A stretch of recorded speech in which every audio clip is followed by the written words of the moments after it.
नमस्कार दोस्तों, मैं अर्जुन आपका स्वागत करता हूँ स्टे बाय अर्जुन के यूट्यूब चैनल में। तो दोस्तों आज की हमारी क्लास है गुप्त वंश के बारे में। जो है दोस्तों आज की हमारी तीसरी क्लास है।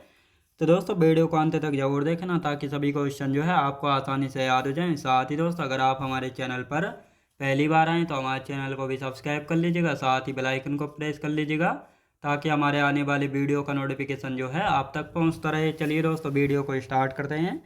तो आज की क्लास में हम जानेंगे दोस्तों गुप्त वंश के बारे में, और आज की हमारी अंतिम क्लास है इसकी गुप्त वंश की। लिखेंगे दोस्तों गुप्त वंश।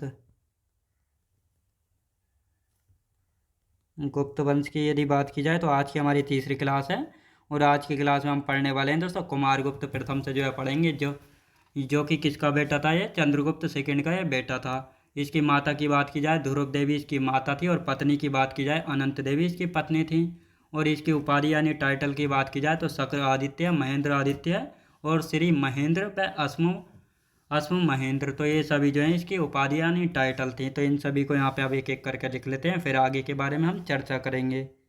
तो लिखेंगे दोस्तों कुमारगुप्त प्रथम। कुमारगुप्त प्रथम। कुमारगुप्त प्रथम की यदि बात की जाए तो दोस्तों कुमारगुप्त प्रथम इसकी माता पिता के बारे में जानेंगे। तो यहाँ पे इसकी माता लिख लेते हैं। माता कौन थी? ध्रुव देवी। ध्रुव देवी इसकी माता थी। अब दोस्तों यहाँ पे हम बात करेंगे इसके पिता कौन थे। इसके पिताजी थे चंद्रगुप्त सेकंड। चंद्रगुप्त सेकंड जो है दोस्तों इसके पिता थे। अब यहाँ पे हम बात करेंगे इसकी पत्नी, यानी जो कुमारगुप्त प्रथम था इसकी पत्नी कौन थी? अनंत देवी। अनंत देवी इसकी पत्नी थी। अब दोस्तों यहाँ पे हम बात करेंगे इसकी उपाधि यानी टाइटल। इसको जो है किन अलग अलग नामों से भी जो है जाना गया है, यानी इसकी टाइटल्स यानी उपाधि की बात की जाए तो शक्र आदित्य। याद रखें दोस्तों शक्र आदित्य। शक्र आदित्य हो गया, और साथ ही दोस्तों महेंद्र आदित्य। महेंद्र आदित्य। महेंद्र आदित्य की यदि बात की जाए तो श्री महेंद्र हो गया, और साथ ही दोस्तों अश्व महेंद्र। अश्व महेंद्र। अश्व महेंद्र। तो ये सारी किसकी उपाधियाँ? तो ये सारी जो हैं दोस्तों उपाधियाँ हैं किसकी? कुमारगुप्त प्रथम की। अब दोस्तों यहाँ पर एक क्वेश्चन पूछा जाता है कि नालंदा विश्वविद्यालय की स्थापना किसने करवाई थी, ये कहाँ पर है और ये किससे संबंधित था। तो नालंदा विश्वविद्यालय की स्थापना जो है कुमारगुप्त प्रथम ने जो है करवाई थी। लिखेंगे दोस्तों नालंदा विश्वविद्यालय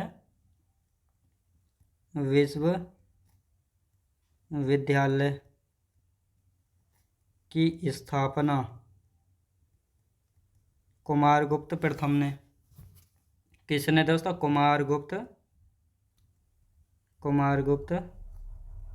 प्रथम ने जो है कराई थी। तो ये आपको अच्छे से याद रखना है। दोस्तों ये जो नालंदा विश्वविद्यालय ये कहाँ पर था? बिहार में था। कहाँ पे? बिहार में। याद रखें दोस्तों ये बिहार में था। अब दोस्तों यहाँ पे हम बात करते हैं ये बिहार में जो है बिहार में था, लेकिन किससे संबंधित था? बौद्ध धर्म की शिक्षा से संबंधित था। बौद्ध धर्म की शिक्षा से जो है संबंधित था। अब यहाँ पे दोस्तों बात करते हैं नालंदा विश्वविद्यालय की यदि बात करते हैं तो इसकी स्थापना जो है किसने कराई थी? कुमारगुप्त प्रथम ने कराई थी। ये कहाँ पे है दोस्तों? ये बिहार में पड़ता है। अब दोस्तों यहाँ पर ये बिहार में जो है पड़ता है, लेकिन यहाँ पर ये किससे संबंधित है? बौद्ध धर्म की शिक्षा से संबंधित है। बौद्ध धर्म की शिक्षा से संबंधित है। किससे दोस्तों? बौद्ध धर्म की शिक्षा से जो है संबंधित है। अब दोस्तों यहाँ पे हम बात करने वाले हैं बौद्ध धर्म से ये संबंधित है, और साथ ही दोस्तों बौद्ध धर्म की जो है महायान शाखा का ऑक्सफोर्ड भी जो है इसको कहा जाता है। लिखेंगे बौद्ध धर्म की महायान शाखा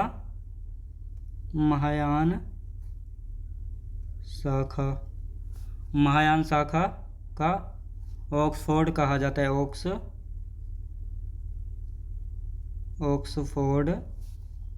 कहा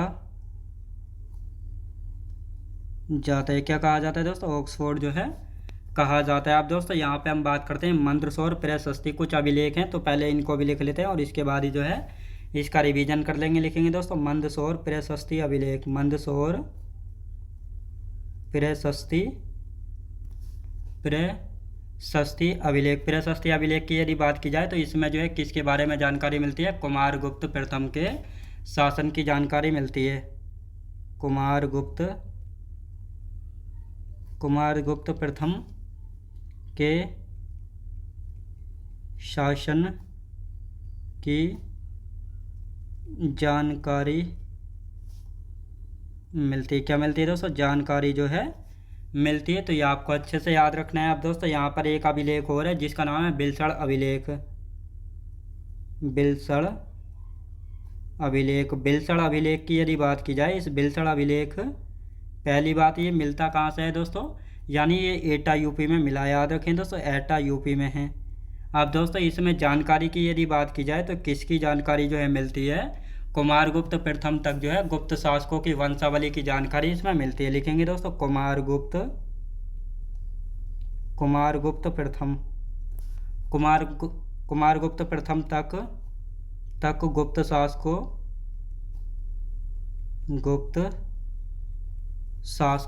शासकों की वंशावली की जानकारी मिलती है। वंशावली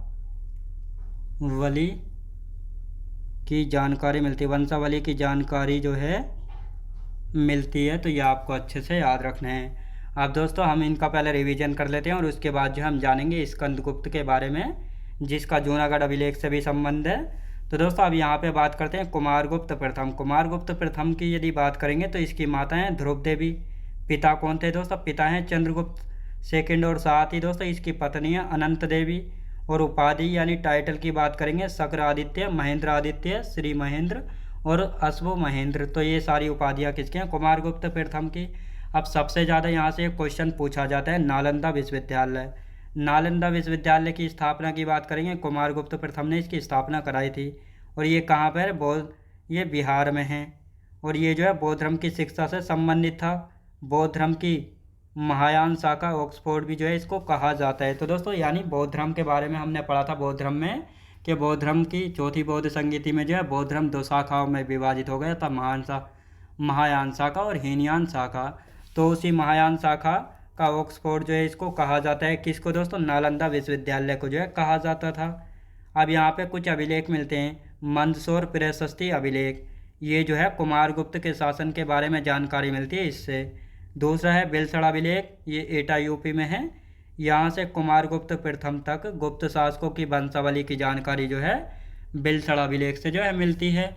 अब दोस्तों यहाँ पे हम बात करेंगे स्कंदगुप्त की। तो यहाँ पे हेडिंग डाल लेते हैं दोस्तों स्कंदगुप्त। स्कंदगुप्त की यदि दोस्तों बात की जाए तो स्कंदगुप्त के बारे में क्या जानकारी मिलती है, तो इस बारे में बात करेंगे। स्कंदगुप्त गुप्त वंश का जो है अंतिम महान शासक था। अंतिम महान शासक कौन था गुप्त वंश का? यानी अंतिम महान शासक की बात की जा रही है तो अंतिम मतलब स्कंदगुप्त के बाद भी जो शासक हुए हैं गुप्त वंश में वे कमजोर शासक थे। तो अंतिम महान शासक कौन था? स्कंदगुप्त। इसकी उपाधि यानी टाइटल की बात की जाए तो क्रमादित्य, शक्रोपम और साथ ही दोस्तों विष्णु उपासक। इसने राजधानी बनाई थी अपनी अयोध्या। तो इनको लिख लेते हैं, फिर इसके अभिलेखों की बात करेंगे। गुप्त वंश का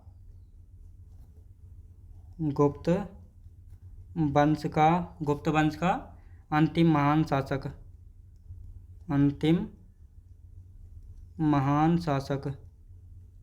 गुप्त वंश का अंतिम महान शासक की यदि बात की जाए तो कौन था दोस्तों? ये स्कंदगुप्त का।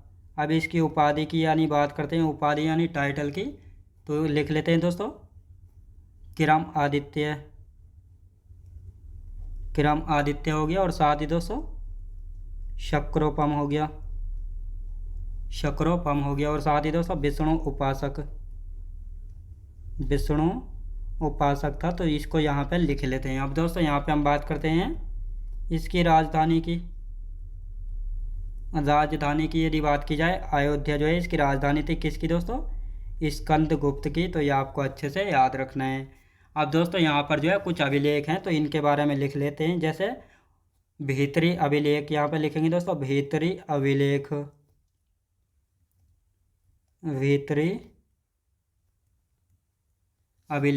अभिलेख की यदि बात की जाए तो हूणों को पराजित किया। याद रखें दोस्तों, हूणों को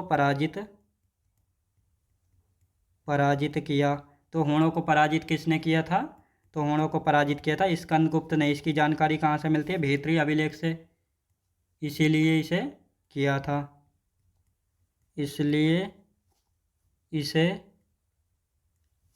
हुण विजेता कहा जाता है। हुण विजेता कहा जाता है। तो दोस्तों अभी जो है इसको अच्छे से समझेंगे, पहले हम थ्योरी लिख लेते हैं।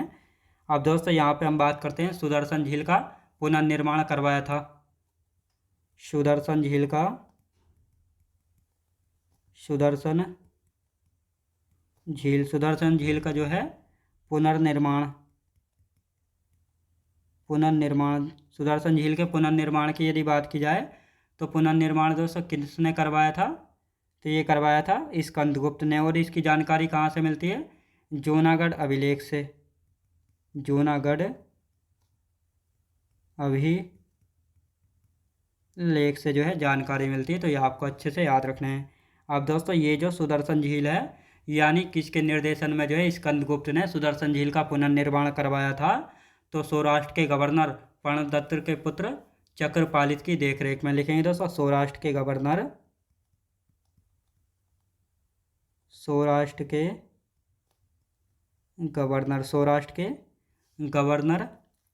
प्रणदत्त के पुत्र चक्रपालित की देखरेख में। चक्रपालित की देखरेख में याद रखें दोस्तों, चक्रपालित की देखरेख में। तो ये आपको अच्छे से याद रखना है। अब दोस्तों यहाँ पे हम बात करेंगे गुप्त वंश में कुल कितने शासक हुए हैं। तो इनको लिखेंगे गुप्त वंश में कुल 24 शासक हुए थे। गुप्त वंश में कुल 24 शासक हुए, कुल 24 शासक हुए हैं। लेकिन जहाँ से जो है क्वेश्चन पूछे जाते हैं हमने सिर्फ उन्हीं को जो है लिखा है, बाकी को जो है हमने नहीं किया है। अब दोस्तों यहाँ पे हम बात करेंगे इस वंश का अंतिम शासक कौन था? विष्णुगुप्त था। याद रखें दोस्तों विष्णुगुप्त था, जिसको कुमारगुप्त तृतीय के नाम से भी जाना जाता है। इस वंश का अंतिम शासक, इस वंश का अंतिम शासक, इस वंश का अंतिम शासक कौन था दोस्तों? विष्णुगुप्त था। कौन था दोस्तों? विष्णुगुप्त। और इस विष्णुगुप्त को जो है कुमारगुप्त थर्ड के नाम से भी जाना गया। किस नाम से दोस्तों? कुमारगुप्त थर्ड के नाम से भी जो है जाना गया। तो ये आपको अच्छे से याद रखना है। अब इसका रिवीजन कर लेते हैं, फिर यहाँ के प्रशासनिक व्यवस्था के बारे में जानेंगे, और साथ ही दोस्तों करेंसी यानी सिक्कों के बारे में जानेंगे, कौन सा कॉइन्स किसने चलाया था, फिर यहाँ की अर्थव्यवस्था के बारे में जानेंगे। तो यहाँ पे आप दोस्तों यहाँ पे हम लिखना स्टार्ट करते हैं, यानी पहले आप इसको समझ लेते हैं और इसके बाद यहाँ के प्रशासनिक व्यवस्था। तो स्कंदगुप्त की यदि बात की जाए दोस्तों, गुप्त वंश का जो है अंतिम महान शासक था। अंतिम महान शासक का मतलब है यहाँ पे, यानी स्कंदगुप्त के बाद जो है जितने भी शासक आए थे वह सारे कमज़ोर थे। स्कंदगुप्त तक जो है सारे मजबूत शासक जो है रहे थे। उपाधि यानी टाइटल की बात की जाए तो क्रमादित्य, सक्रोपम, और साथ ही दोस्तों विष्णु उपासक। इसकी राजधानी थी अयोध्या। भीतरी अभिलेख की यदि बात की जाए तो यहाँ से जो है हुणों को पराजित किया था, इसीलिए इसे हुण विजेता कहा जाता है। तो ये जानकारी मिलती है भीतरी अभिलेख से। ये हुण कौन थे? ये बाहरी, यानी ये जो है दोस्तों भारत से बाहर के लोग थे जो कि भारत पर आक्रमण करना चाहते थे, लेकिन इनका स्कंदगुप्त ने जो है इनको हरा दिया था, इसलिए इसको हुण विजेता कहा जाता है। सुदर्शन झील की यदि बात की जाए तो इसका पुनर्निर्माण करवाया था, और ये सुदर्शन झील जो है इसके बारे में जानकारी मिलती है जूनागढ़ अभिलेख से। और ये जूनागढ़ अभिलेख जो है किसने जारी कराया था? रुद्रदामन ने जारी कराया था, जो कि शक वंश का शासक था। याद रखें दोस्तों, जो कि एक शक शासक था। तो ये आपको अच्छे से याद रखना है। और इस सुदर्शन झील का निर्माण किसने करवाया था ये आप कमेंट बॉक्स में बताएंगे, क्योंकि इसके बारे में मैं पिछली क्लासों में आपको बता चुका हूँ। सौराष्ट्र के गवर्नर यानी जो स्कंदगुप्त है, इसने जो है सुदर्शन झील का जो पुनर्निर्माण यानी दोबारा इसका पुनर्निर्माण करवाया था। किसके निर्देशन में? तो सौराष्ट्र का एक गवर्नर था जिसका नाम है प्रणदत्त। तो इसका एक पुत्र था चक्रपालित। तो इसके देख रेख में जो है इसका पुनर्निर्माण जो है करवाया था। गुप्त वंश में जो है कुल कितने शासक हुए हैं? 24 शासक हुए हैं। तो ये भी आपको याद रखना है। इस वंश का अंतिम शासक कौन था दोस्तों? इस वंश का अंतिम शासक है विष्णुगुप्त, जिसको कुमारगुप्त तृतीय भी कहा जाता है। क्या दोस्तों? जिसको कुमारगुप्त तृतीय जो है कहा जाता है। तो ये आपको अच्छे से कुमारगुप्त तृतीय जो है कहा जाता है, तो ये आपको अच्छे से याद रखना है। अब दोस्तों यहाँ पे हम बात करेंगे यानी यहाँ की प्रशासनिक व्यवस्था के बारे में देखेंगे। जैसे दंड पाशिक की यदि बात की जाए तो ये जो है पुलिस प्रमुख को जो है कहा जाता था। महासंदिग्ध विग्रह, विदेश नीति और युद्ध और शांति को जो है कहा जाता था। और साथ ही दोस्तों महादंड नायक जो है न्याय विभाग का जो प्रमुख होता था, इसको महादंड नायक कहा जाता था। अग्राहिक की यदि बात की जाए, अग्राहिक की दान विभाग के कहा जाता था। और साथ ही दोस्तों यहाँ पे कुमार अमात्य की बात की जाए तो महत्वपूर्ण मंत्री को जो है कहा जाता था। अब यहाँ पे हेडिंग लिख लेते हैं और इसके बाद जो है इनको समझेंगे। प्रशासनिक व्यवस्था, प्रशासनिक व्यवस्था, प्रशासनिक व्यवस्था की दोस्तों यहाँ पे हम बात करते हैं प्रशासनिक व्यवस्था। तो लिखेंगे दोस्तों यहाँ पे यानी दंडपाशिक,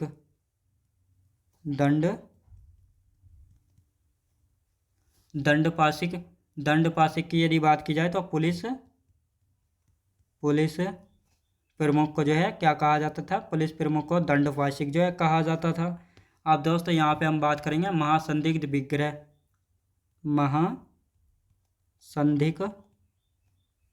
महासंदिग्ध विग्रह की यदि बात की जाए तो ये कौन होता था? ये जो है दोस्तों विदेश नीति व युद्ध और शांति,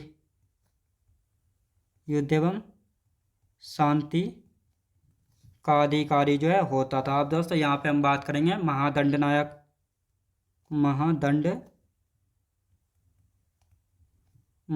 नायक की यदि बात की जाए तो न्याय विभाग का प्रमुख होता था। न्याय विभाग का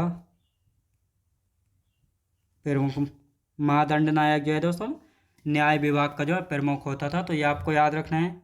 लिखेंगे दोस्तों अग्रहारिक, याद रखें दोस्तों। अग्रहारिक की यदि बात की जाए, अग्रहारिक तो ये कौन होता था दोस्तों? दान विभाग, याद रखें दोस्तों दान विभाग होता था अग्रहारिक। तो ये आपको अच्छे से याद रखना है। अब दोस्तों यहाँ पे बात करेंगे कुमार अमात्य की यदि बात की जाए तो ये कौन होता था? महत्वपूर्ण मंत्री होता था। महत्वपूर्ण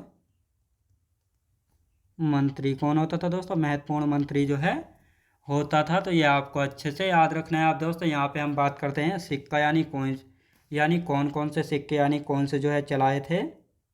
तो लिख लेते हैं इनको भी, सिक्का यानी कॉइन्स की यहाँ पे हम बात करेंगे। तो लिखेंगे दोस्तों सोने का सिक्का, सोने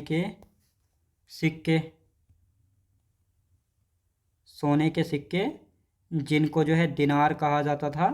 तो इनको जो है दोस्तों किसने? चंद्रगुप्त प्रथम ने जारी कराए थे। चंद्रगुप्त प्रथम ने जारी कराया। याद रखें दोस्तों चंद्रगुप्त प्रथम ने जो है जारी कराया था। अब दोस्तों यहाँ पे हम बात करेंगे चांदी के सिक्के, चांदी के सिक्के की यदि बात की जाए तो इनको जो है दोस्तों रुपयक कहा जाता था। रुपयक, याद रखेंगे क्या? रुपयक जो है दोस्तों कहा जाता था। और इनको जारी किसने कराया था? तो इनको जारी कराया था चंद्रगुप्त सेकंड ने। इनको जारी कराया था। और साथ ही दोस्तों यहाँ पे तांबे के सिक्के जिनको जो है कौड़ी कहा जाता था। तांबे के सिक्के, याद रखें दोस्तों तांबे के सिक्के जिनको कौड़ी जो है कहा जाता था, जिनको कौड़ी कहा जाता था। तो ये आपको अच्छे से याद रखना है। अब आते हैं दोस्तों यहाँ की अर्थव्यवस्था की यदि बात की जाए तो यहाँ की अर्थव्यवस्था कैसी थी? इकोनॉमिक सिस्टम की बात कर लेते हैं। तो यहाँ पे लिखेंगे दोस्तों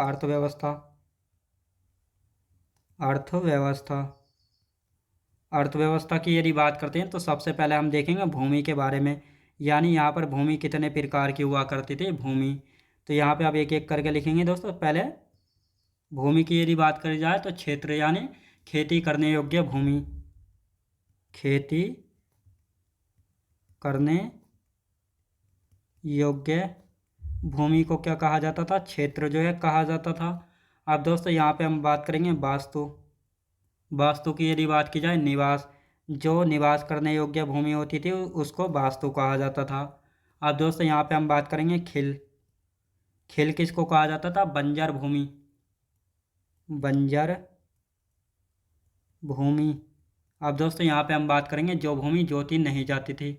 जो भूमि जोती नहीं जाती थी। जो भूमि जो है जोती नहीं जाती थी, तो ये आपको याद रखना है। अपहृत याद रखें दोस्तों, अपहृत।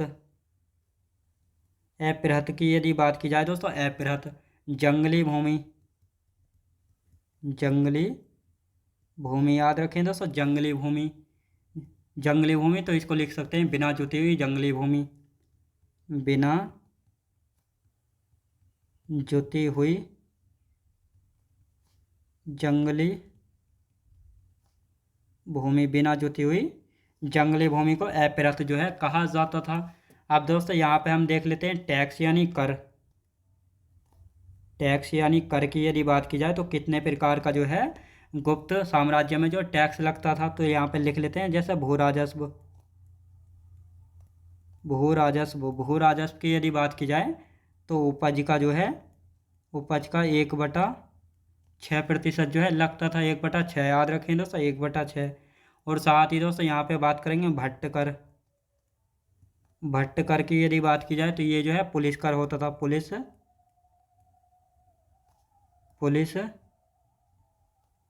पुलिस कर यानी पुलिस टैक्स जो है होता था भट्ट कर। अब दोस्तों यहाँ पे हम बात करेंगे चार्ट कर।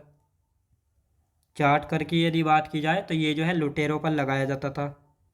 लुटेरों पर। तो दोस्तों अभी इनको अच्छे से समझेंगे एक एक करके। अब आते हैं दोस्तों यहाँ पे हल्ब कर। याद रखें दोस्तों, हल्ब कर। हल्ब कर जो है सबसे ज़्यादा पूछा जाता है।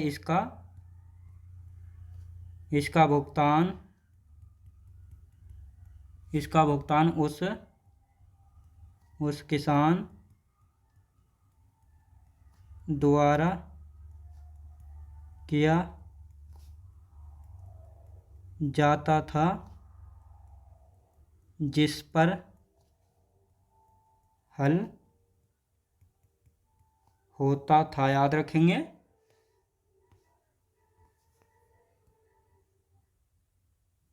अब दोस्तों यहाँ पे हम बात करते हैं, कुछ यहाँ पर गुफाएं मिली हैं तो गुफाओं की बात कर लेते हैं। अभी इनका एक साथ हम रिवीजन कर लेंगे। तो लिखेंगे दोस्तों वाह गुफाएं। बाह है नहीं, ये बाघ गुफाएं। याद रखें दोस्तों, बाघ गुफाएं। बाघ गुफाओं की यदि बात की जाए तो बाघ गुफाओं का संबंध जो है किससे? गुप्त शासकों से। लिखेंगे दोस्तों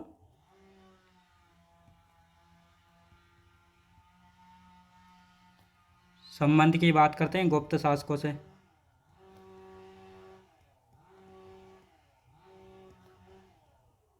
किससे दोस्तों? गुप्त शासकों से। अब दोस्तों यहाँ पे हम बात करते हैं, ये कहाँ पर है? ग्वालियर मध्य प्रदेश में। ग्वालियर मध्य प्रदेश में। अब दोस्तों यहाँ पे हम बात करते हैं 9 चट्टानों को काटकर बनाई गई गुफाएं हैं। 9 चट्टानों को 9 चट्टानों को काटकर बनाई गई गुफाएं हैं। याद रखें दोस्तों, गुफाएं हैं। अब दोस्तों यहाँ पे हम बात करते हैं इनकी स्थापना की। स्थापना बौद्ध भिक्षु दातक ने की थी। याद रखें दोस्तों, बौद्ध भिक्षु दातक ने की थी। किसने दोस्तों? दातक ने जो है की थी। अब दोस्तों यहाँ पे हम बात कर लेते हैं, तो यहीं पर जो है भीमबेटका की गुफाओं के बारे में भी जो है लिख लेते हैं। भीमबेटका की गुफाएं नहीं बल्कि अजंता की गुफाओं के बारे में। अजंता की गुफाएं। अजंता की गुफाओं के बारे में यहाँ पे लिख लेते हैं नोट करके। अजंता की गुफाओं की संख्या कितनी है दोस्तों? संख्या की यदि बात की जाए तो ये 29 गुफाएं हैं। अब यहाँ पे बात करते हैं यूनेस्को में जो है इनको कब शामिल किया गया था? यूनेस्को में शामिल 1983 में। अब दोस्तों यहाँ पे हम बात करते हैं ये कहाँ पे है, महाराष्ट्र में संभाजी नगर, महाराष्ट्र में संभाजी नगर, याद रखेंगे। अब दोस्तों यहाँ पे हम बात करते हैं कुछ मंदिर हैं यहाँ पे, तो इनको भी लिख लेते हैं और उसके बाद जो है हमारा टॉपिक हो जाएगा कंप्लीट, फिर एक साथ इसका अब रिवीजन कर लेंगे।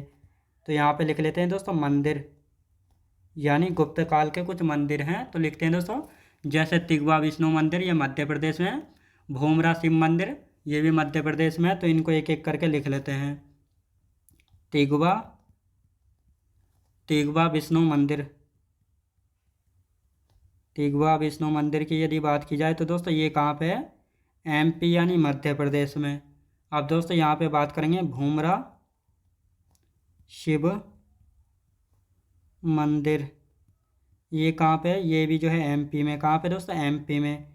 अब दोस्तों यहाँ पे हम बात करते हैं 10 अवतार मंदिर, 10 अवतार मंदिर। तो ये 10 अवतार मंदिर की यदि बात की जाए तो ये कहाँ पे है, झांसी यूपी में, झांसी यूपी में। आप दोस्तों यहाँ पे बात करेंगे ऐरण विष्णु